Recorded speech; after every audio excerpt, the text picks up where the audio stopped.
तो कैसे हैं आप लोग? आई होप आप सब अच्छे होंगे। तो जैसा कि आपको पता है बच्चा कि हम जेनेटिक्स पढ़ रहे थे और जेनेटिक्स के 3 लेक्चर हमने देख लिए थे।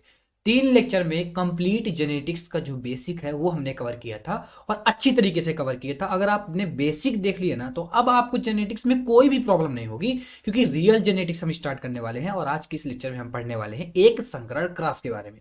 जो एक क्रॉस है बहुत ज़्यादा इंपॉर्टेंट है, मेंडल ने दिया था। एक संकरण क्रॉस क्या होता है, इससे रिलेटेड हर एक चीज़ पढ़ेंगे। एग्जाम में आए हुए क्वेश्चन जो कि वैरायटी वाइज आते हैं ना, वो भी क्वेश्चन देख लेंगे। और कोई भी ऐसी चीज नहीं है जो एक संकरण क्लास से रिलेटेड एनसीईआरटी पर आपकी बचेगी, या तो नीट पर आए हुए कोई क्वेश्चन है उसकी वैरायटी कोई बचेगी। हर एक चीज कवर करेंगे, अच्छी तरीके से कवर करेंगे, कुछ नहीं छोड़ेंगे। ठीक है। तो जैसा कि आपको पता है कि बेसिक जेनेटिक्स हमने देखी थी, मैंने 3 लेक्चरों को जो नाम रखा है वो मैंने बेसिक जेनेटिक्स नाम दिया, क्योंकि देखिए बेसिक जेनेटिक्स से एक क्वेश्चन तो आता ही है।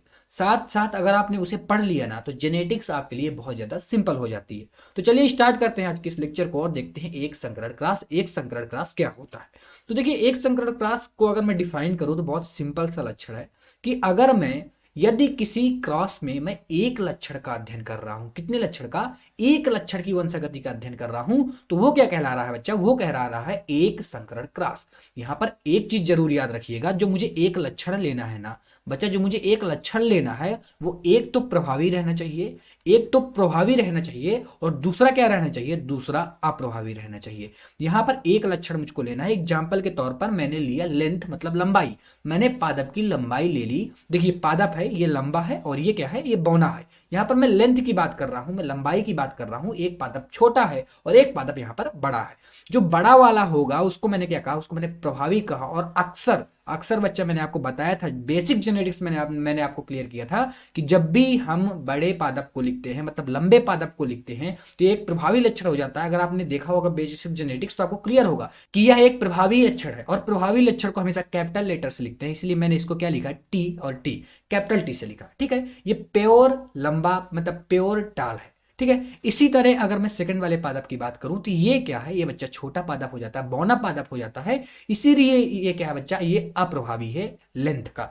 तो लेंथ का जो ये लक्षण है वो अप्रभावी लक्षण है, इसलिए मैं इसको स्मॉल टी और स्मॉल टी से लिखूंगा। इतनी चीजें आपको आई होप अच्छी तरीके से क्लियर हो गई होंगी। अब ऐसे ही हम क्या करने वाले हैं, आगे की चीजों को क्लियर करने वाले हैं। तो अब हम देखेंगे बच्चा, इस क्रॉस को देखेंगे। जो एक संकरण क्रॉस है वो कैसे कराया जाता है, तो मैं आपको बता दूं, जो एक संकरण क्रॉस है ना, वो करवाया किन के बीच में जा रहा है? वो एक संकरण क्रॉस करवाया जा रहा है लंबे पादप और छोटे पादप पर, बौने पादप पर।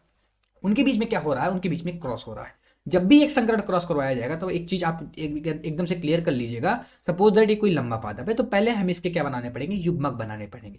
मैंने आपको बेसिक जेनेटिक्स में क्लियर किया था कि अगर सम युग्मकी है तो उनका जो युग्मक होता है वो एक युग्मक उनका बनेगा। अब जैसे सपोज दैट यहाँ पर डबल टी है, वो भी कैपिटल में है, तो इनका जो युग्मक बनेगा वो टी बन जाएगा। ये क्या हो गया? इसका युग्मक हो गया लंबे पादप का। इसी तरह बौने पादप का स्मॉल टी हो जाएगा। और ये दोनों क्या करेंगे? ये दोनों आपस में क्रॉस करेंगे और बना लेंगे कैपिटल टी और स्मॉल टी, जिसे मैं बोलूंगा लंबा पादप। अभी भी ये लंबा पादप है, लेकिन अब ये इम्प्योर हो चुका है, अशुद्ध हो चुका है। क्योंकि यहां पर अगर आप देखेंगे तो यहां पर टी और टी, एक तो स्मॉल टी है, एक तो कैपिटल टी है, जो कि आपस में मिलकर लंबा पादप बना रहे हैं। लेकिन अगर आप देखेंगे तो जो स्मॉल टी है वो छोटे वाले पादप का था, और जो कैपिटल टी है वो बड़े वाले पादप का था। मतलब दोनों का मिक्स होके आ रहा है, और दोनों का मिक्स है, इसलिए क्या है? इम्प्योर है। और अगर मैं इसकी सेकंड पीढ़ी की बात करता हूं, तो जब भी हम फर्स्ट पीढ़ी से सेकंड पीढ़ी में जाते हैं तो हम क्या करते हैं? फर्स्ट पीढ़ी। अब देखिए हमारे पास एक पादप ही है, ओनली वन पादप है हमारे पास, कैपिटल टी और स्मॉल टी वाला। तो हमें क्या कराना पड़ेगा? अगर हमें इसकी सेकंड पीढ़ी लेनी है तो हमें एक क्रॉस कराना पड़ेगा, और वो क्रॉस एक ही तरीके का हो सकता है, सेल्फ क्रॉस, जिसको हम बोलते हैं सेल्फ पॉलिनेशन। सेल्फ पॉलिनेशन में क्या होता है? उसी पादप के साथ क्या कराते हैं? क्रॉस करवा देते हैं। जैसा कि आपको नीचे दिख रहा होगा कि मैंने कैपिटल टी और स्मॉल टी का cross capital T small T से करवा दिया। इसके लिए मैं क्या अपनाऊंगा? चेकर बोर्ड अपनाऊंगा, क्योंकि हमने देखा था कि चेकर बोर्ड हमें क्या करता है? जो संतान उत्पत्ति होती है उनको समझने में हमें एक सिंपल वे देता है, जिससे हम सिंपल तरीके से चीजों को समझ सकते हैं। तो देखिएगा ध्यान से, यहां पर मैंने क्या बनाया? एक चेकर बोर्ड बनाया, सिंपल सा। क्योंकि मैंने चेकर बोर्ड बनाया, उसमें मैंने क्या किए? दोनों के युग्मक जो थे, सेल्फ पॉलिनेशन मुझे किसके किसके बीच में कराना था? कैपिटल टी और स्मॉल टी के। अब इसके कैपिटल टी और स्मॉल टी के अगर मैं युग्मक बनाता हूं बच्चा, तो इसके दो युग्मक बनेंगे, दो ही युग्मक पॉसिबल हैं। एक तो कैपिटल टी हो सकता है, एक तो स्मॉल टी हो सकता है। ये तो रहा नंबर 1 वाले पादप का। इसी तरह मैं नंबर 2 वाले पादप के साथ क्या करूंगा, इसी तरह इसके भी युग्मक बनाऊंगा और इसके भी युग्मक सेम एज ऐसे ही बनेंगे, कैपिटल टी और स्मॉल टी। अब क्या होगा, चेकर बोर्ड मैंने जब पढ़ाया था, जब मैंने आपको बेसिक जेनेटिक्स क्लियर किया था, अब देखिए जब तक जेनेटिक्स चलेगी ना तब तक बेसिक जेनेटिक्स का काम आएगा। तो अगर आपने उस लेक्चर को नहीं देखा तो तीनों लेक्चर देख लीजिए, छोटे छोटे लेक्चर हैं लेकिन हमने हर एक वो चीज क्लियर की है जो कि एनसीईआरटी पर जरूरी थी और हमारे एग्जाम के लिए भी जरूरी है, और उससे हमारी पूरी जेनेटिक्स भी कंप्लीट होती है, पूरी जेनेटिक्स का बेस बनता है। ठीक है, तो वो लेक्चर अगर आपने नहीं देखा तो देख लीजिए, सब कुछ मैंने बताया, क्रॉस वगैरह कैसे करवाते हैं। ठीक है, तो अब यहां पर क्या होगा, क्रॉस करवाएंगे। तो पहले ये टी का इस टी के साथ क्रॉस कराएंगे, तो यहां पर क्या आएगा, कैपिटल टी और कैपिटल टी। फिर इस टी का हम इस टी के साथ क्रॉस कराएंगे, तो यहां पर क्या आएगा, कैपिटल टी और स्मॉल टी। ठीक है, इसी तरह हम स्मॉल टी का कैपिटल टी के साथ करवाएंगे, तो यहां पर क्या आएगा, यहां पर भी ऐसा पादप आ जाएगा, और फिर स्मॉल टी का स्मॉल टी के साथ करवा देंगे, तो यहां पर स्मॉल टी और स्मॉल टी आ जाएगा। अब आपने देखा टोटल हमारे पास 1 2 और 3 और 4, टोटल 4 संतान हमें सेकंड पीढ़ी पर मिली, जिसमें हमने सेल्फ पॉलिनेशन करवाया है। बच्चा क्या करवाया, सेल्फ पॉलिनेशन करवाया है। ये जो चारों संतान है, अब हम देखते हैं कौन लंबा है, कौन छोटा है, कौन बौना है। तो यहां पर हम देखेंगे जो टी और टी वाला है, तो हमने पहले ही देखा था टी और टी क्या था, टी और टी लंबा था, ये हमने देखा था, यहीं पर देखा था, ये यहां पर आपको दिख रहा होगा, टी और टी क्या है, लंबा है। और कैपिटल टी और स्मॉल टी भी लंबा है लेकिन ये इम्प्योर है, तो कैपिटल टी और स्मॉल टी के चेकर बोर्ड में 2 पादप हैं, तो यानी 2 पादप तो कैपिटल टी और स्मॉल टी के मतलब कि इम्प्योर टाल मतलब कि अशुद्ध लंबे प्राप्त होते हैं, जबकि एक शुद्ध बौना और एक शुद्ध लंबा पादप भी यहां पर प्राप्त हो जाता है। तो अगर मैं इसके रेशियो की बात करता हूं बच्चा, तो मैंने बेसिक जेनेटिक्स में क्लियर किया था कि इसके 2 तरीके के रेशियो हो सकते हैं, एक तो जीनोटाइप हो सकता है, दूसरा फिनोटाइप हो सकता है। अगर मैं जीनोटाइप की बात करता हूं तो मैंने आपको बेसिक जेनेटिक्स में बताया था, बार बार यहां पर मैं बेसिक जेनेटिक्स का नाम लूंगा क्योंकि बेसिक जेनेटिक्स है ही ऐसी चीज जो कि कंप्लीट जेनेटिक्स में हमें काम आने वाली है। मैंने बताया था बच्चा कि जो जीनोटाइप होता है वो जीन्स के आधार पर होता है, और जीन्स क्या होते हैं, ये जो दिख रहा है capital T small T, capital T capital T, small T small T. तो अगर आप देखेंगे तो कैपिटल टी और कैपिटल टी के कितने पादप हैं बच्चा, 1 पादप है, तो यहां पर मैंने 1 लिख दिया। कैपिटल टी स्मॉल टी के कितने पादप हैं, 2 पादप हैं, तो यहां पर मैंने 2 लिख दिया। और स्मॉल टी के कितने पादप है, 1 पादप है, तो मैंने यहां 1 लिख दिया। अब यहां पर रेशियो क्या आया, रेशियो निकल कर आता है 1:2:1। तो जब भी आपसे एक संकरण क्रॉस का जीनोटाइप पूछा जाएगा तो आप क्या आंसर देंगे, 1:2:1। इट इज क्लियर, यहां तक की चीजें क्लियर हुई। लेकिन अगर मैं यहां पर फिनोटाइप की बच्चा बात करता हूं, तो फिनोटाइप का मतलब होता है बाहरी लक्षण, बाहरी लक्षणों के आधार पर रेशियो। तो अगर आप देखेंगे बाहरी लक्षण पर, तो लंबे कितने हैं, टोटल 3 पादप लंबे हो जाएंगे, 2 तो इम्प्योर वाले और 1 प्योर वाला, 2 और 1 3, मतलब टोटल 3 पादप क्या हो गए, लंबे हो गए, और 1 पादप छोटा है, इसीलिए इसका रेशियो आ जाता है 3:1। यहां तक की चीजें अच्छी तरीके से आपको कवर हुई होंगी, ऐसी मैं आशा करता हूं। बाय द वे अगर आपको कोई प्रॉब्लम होती है तो आप कमेंट जरूर कीजिएगा, क्योंकि मैं देखूंगा बच्चा कि आपको प्रॉब्लम कहां पे हो रही है। ठीक है, तो अब यहां पर क्या आएगा, यहां पर एक क्वेश्चन आएगा, और इस क्वेश्चन का आंसर आप कतई नहीं दे सकते जब तक मैं आपको ना बताऊं।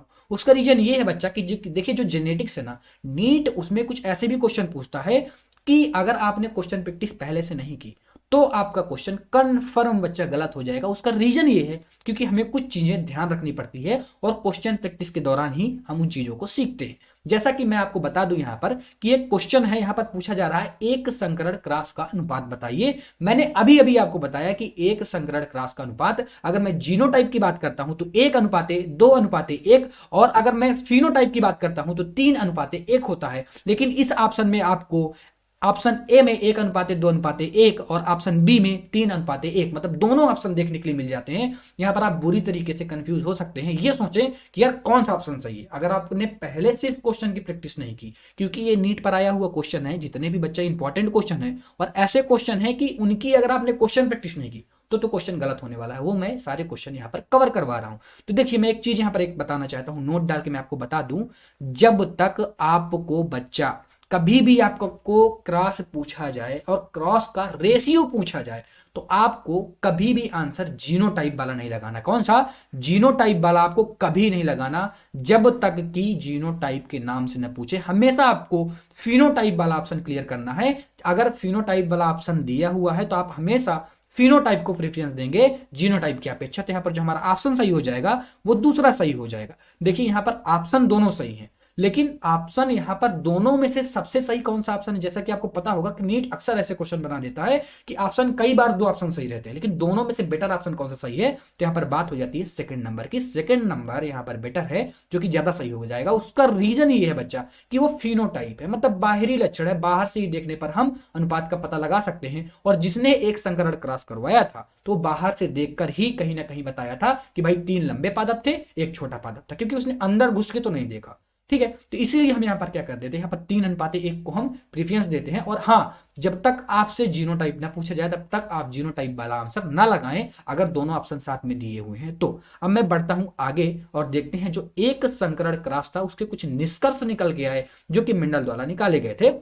जैसा कि आपको पता है कि मेंडल ने ये रूल तो दिए नहीं थे, हमने पहले ही बेसिक जेनेटिक्स में देखा है कि मेंडल ने तो दिए नहीं थे, जो साइंटिस्ट आए थे 3 उन्होंने दिए थे। तो उन्होंने ही इनको इनके जो रूल थे उन रूल को डिवाइड किया, और इनका जो प्रथम संकरण मतलब एक संकरण क्रॉस था उसके आधार पर जो प्रथम निष्कर्ष दिया वो कौन सा था, उस निष्कर्ष के बारे में हम लोग देखते हैं। तो जो प्रथम निष्कर्ष था बच्चा वो था कि मेंडल ने बताया, पहली बार मेंडल ने बताया कि प्रत्येक अनुवांशिक लक्षण एक जोड़ी कारकों द्वारा नियंत्रित होता है। कहने का मतलब यह है बच्चा कि अगर मैं एग्जाम्पल की बात करता हूं, यहां पर मैंने एग्जाम्पल लिया टी और टी, यहां पर आप देखेंगे तो एक जोड़ी कारक दिखेंगे, एक तो कैपिटल टी है, दूसरा भी कैपिटल टी है। कहने का मतलब यह है कि पूरी तरीके से प्योर पादप है, और प्योर किसका है, लंबाई का। लंबाई का ये हो जाएगा, एक सिंबल हो जाएगा यहां पर लंबाई का, प्योर प्लांट हो जाएगा टी और टी वाला। कहने का मतलब यहां पर यही है कि यहां पर दो कारक आपको देखने के लिए सिंपल तरीके से मिल जाते हैं, और ये दोनों कारक आपस में मिलकर एक लक्षण को निर्धारित करते हैं। इसी को हम बोलते हैं एकल कारक या जोड़ी कारक का निष्कर्ष। आई होप ये पहला निष्कर्ष आपको समझ में आया होगा। अब हम बात करने वाले हैं अपने सेकंड निष्कर्ष के बारे में, और सेकंड निष्कर्ष बच्चा जो दिया गया था उसका नाम ही क्या है, सेकंड निष्कर्ष वाले का, उसमें एक रूल बताया गया था, उसको हम बोलते हैं प्रभाविता का नियम। प्रभाविता का नियम है क्या बच्चा, तो मैं आपको बता दूं। सपोज दैट आपने ऐसा तो देखा कि ये टी और ये टी की हमने बात की, तो इसको हमने क्या कहा, इसको हमने कहा प्योर, इसको हमने क्या कहा बच्चा, इसको हमने कहा प्योर प्लांट है किसका, लंबाई का। ठीक है, इसी तरह मैंने बताया इसके अंदर प्योरिटी है किसके प्रति, लंबाई के प्रति। और अगर मैं इसी की बात करता हूं टी और टी, तो इसके प्रति क्या है, प्योरिटी है किसके, ये प्योर बौना है। ठीक है, अगर मैं इन दोनों का आपस में क्रॉस कराता हूं तो यहां से टी निकल के आता है, क्या, यहां से बच्चा टी निकल के आता है, और यहां से भी स्मॉल टी निकल के आता है, और जो इनका क्रॉस होगा वो टी और टी मतलब दोनों का मिक्स आता है। लेकिन यहां पर बात यह है बच्चा कि दोनों के मिक्स आने के बाद भी ये पादप अभी भी क्या है, लंबा है। भले वो इम्प्योर लंबा है लेकिन अभी भी लंबा है। तो यहां से निष्कर्ष निकल के आता है प्रभाविता का नियम। प्रभाविता का नियम का मतलब यह है कि कोई कारक है जो एक कारक के प्रभाव को दबा रहा है और अपने अपने प्रभाव को क्या कर रहा है, बढ़ा रहा है। यहां पर अगर आप देखेंगे तो ये टी वाला जो था ये लंबाई का कारक था, और ये टी वाला जो था ये बौनापन का कारक था। लेकिन टी वाला कारक था उसने अपने लंबाई के लक्षण को यहां पर शो कर दिया, मतलब ये प्रभावी है। किस पर प्रभावी है, स्मॉल वाली टी पर प्रभावी है। यही इनका निष्कर्ष था बच्चा, इन्होंने बताया था। और ये जो कारक दिया गया था, ये जो नियम दिया गया था, ये जो नियम दिया गया था बच्चा, ये F2 पीढ़ी के आधार पर दिया गया था। जैसा कि मैंने आपको बताया ही यहां पर कि F2 पीढ़ी के आधार पर दिया गया था। यहां पर होता क्या था, यहां पर दो भिन्न कारक होते थे, और दो भिन्न कारक में जो कारक अपना प्रभाव प्रदर्शित करता था उसको हम बोलते थे प्रभावी कारक, और जो कारक अप्रभावी रहता था मतलब अपने प्रभाव को दबा देता था, नहीं बता पाता था, उसको हम बोलते थे अप्रभावी कारक। एग्जाम्पल आपके सामने है, इसको हम प्रभाविता का नियम कहते हैं। आई होप ये चीज आपको अच्छी तरीके से क्लियर हो गई होगी। ठीक है, तो अब बढ़ते हैं आगे, और यहां पर मैंने जैसा कि आपको बता ही दिया था कि इनमें जो कारक होते थे, यही चीज मैंने लाइन लिख भी दी है, अगर आप पढ़ना चाहते हैं तो यहां से भी पढ़ सकते हैं। यहां पर लिखा हुआ है साफ अक्षरों में कि अगर जो कारक होते थे, जो कारक अपना प्रभाव प्रकट कर पाता था उसको हम प्रभावी कारक, और जो कारक अपना प्रभाव अच्छी तरीके से प्रकट नहीं कर पाता था उसको हम अप्रभावी कारक कहते थे, जैसा कि मैंने आपको पिछली स्लाइड पर ही क्लियर कर दिया था।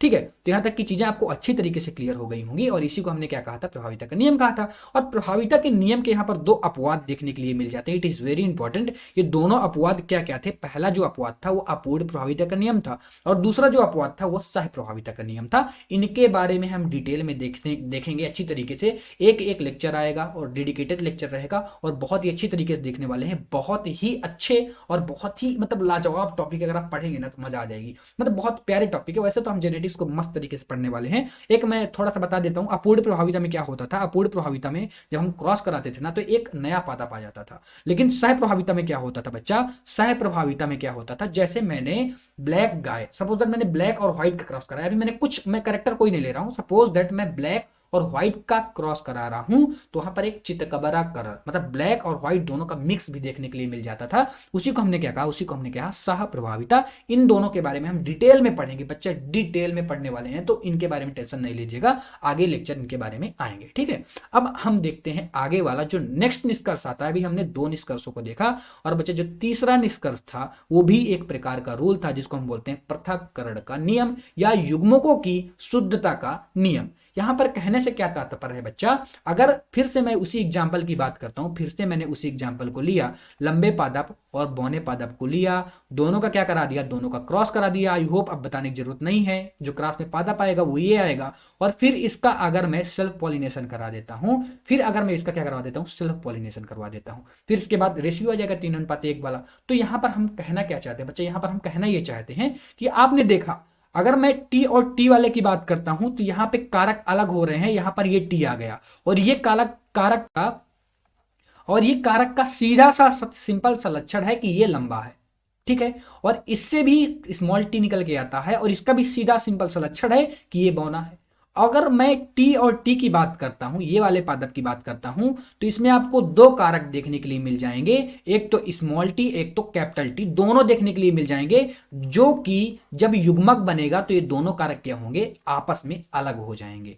तो सीधा सा कहने का मतलब ये है कि जो युग्मक बनते समय, जब भी युग्मकों का निर्माण होता है, तो कारक यादृच्छिक रूप से क्या हो जाते हैं, पृथक हो जाते हैं। इस नियम को मैंने लिख दिया है अच्छी तरीके से कि युग्मक बनते समय हर एक जोड़ी का कारक यादृच्छिक रूप से पृथक हो जाता है और अलग अलग युग्मकों में चले जाते हैं। अभी मैंने क्रॉस से आपको बताया भी था कि जब मैं इसका सेल्फ पॉलिनेशन करा देता था तो टी और टी इतने पादप आपको मिलते थे ना, ये ऐसे कुछ पादप आपको देखने के लिए मिलते थे कि नहीं, ऐसे ही पादप आपको देखने के लिए मिल जाएंगे। तो यहां पर आपने देखा क्या, कारक थे जो कि अलग अलग युग्मकों में चले गए। तो आई होप ये रूल भी आपको अच्छी तरीके से क्लियर हुआ होगा। देखिए कोई प्रॉब्लम वाली बात नहीं है। अगर आपको, मैं कह रहा हूं बार बार एक ही चीज कर रहा हूं बच्चा, कि तब भी अगर कोई प्रॉब्लम हो रही ना, फिर तो आपको कमेंट करना ही होगा। अगर आप कमेंट करेंगे तो मैं देखूंगा बच्चा कि प्रॉब्लम आखिर हो कहां रही है, ठीक है। तो हमने क्या देखा, पृथक्करण का नियम देख लिया। और यहां पर एक बात जरूर याद रखिएगा, जो पृथक्करण का नियम है इसको हम युग्मकों की शुद्धता का नियम क्यों कहते हैं बच्चा। यहां पर एक पॉइंट और आ जाता है, युग्मकों की शुद्धता का नियम, क्योंकि बच्चा युग्मक यहां पर हमेशा किसी लक्षण के लिए शुद्ध होते हैं। मैंने सपोज दैट मैंने ये वाली टी की बात की, अभी आप क्या कह सकते हैं इसको कि ये क्या है पादप, ये लंबा पादप है, कह सकते हैं, अभी आपने देखा भी। तो इनके 2 कारक बनेंगे, एक तो कैपिटल टी, एक तो स्मॉल टी। अगर इन कारकों की मैं बात करता हूं बच्चा, तो जो कैपिटल टी वाला है ना, वो क्या है, वो लंबाई को ही व्यक्त करेगा, मतलब लंबे पादप को व्यक्त करेगा, और ये जो स्मॉल टी है वो बौने पादप को व्यक्त करेगा। यहां पर ये जो लक्षण के लिए है वो शुद्ध है, बिल्कुल से शुद्ध है, और कोई लक्षण नहीं, केवल लंबा है तो लंबा है, बौना है तो बौना है। यही कहने का मतलब है कि जो युग्मक होते हैं जब वो कारकों में बढ़ते हैं तो बिल्कुल से वो शुद्ध हो जाते हैं। इसी को हम बोलते हैं युग्मकों की शुद्धता का नियम। आई होप ये चीज आपको अच्छी तरीके से क्लियर हुई होगी, ठीक है। अब मैं बात करता हूं, यहां पर एक पॉइंट है कि अगर मैं पादप की बात करता हूं, पादपों में कारकों का पृथक्करण बच्चा कब होता है, तो जब बीजांडु का निर्माण होता है। किसका निर्माण होता है, जब बीजांडु का निर्माण होता है। और अगर मैं जंतुओं की बात करता हूं, तो जंतुओं में जब युग्मक का निर्माण होता है, युग्मक युग्मक मतलब शुक्राणु और अंडाणुओं का निर्माण होता है, तब क्या होता है, तब उनका पृथक्करण होता है, युग्मकों का पृथक्करण होता है। आई होप ये भी चीज आपको अच्छी तरीके से क्लियर हो गई होगी। देखिए कोई भी प्रॉब्लम वाली बात हो तो आप बताइएगा। यहाँ पर कुछ क्वेश्चंस आते हैं, अगर आपको आते हैं तो आप वीडियो को पॉज करिए, क्वेश्चन को करिए, और फिर इसके बाद ऑप्शन, जो भी आप ऑप्शन चूज कर रहे हैं, जो भी ऑप्शन आपको करेक्ट लग रहा है, वो एक बार कमेंट में बच्चा जरूर लिखते हैं, ठीक है। तो यहाँ पर जो पहला क्वेश्चन आता है वो आता है, मेंडल ने पृथक्करण का नियम किस अनुपात पर दिया। यहाँ पर फिर आपको दोनों देखने के लिए मिल जाते हैं। और अगर मैं दोनों की बात करता हूं तो फिर मैंने आपको बताया था, मैंने पहले ही आपको इस चीज को क्लियर किया था।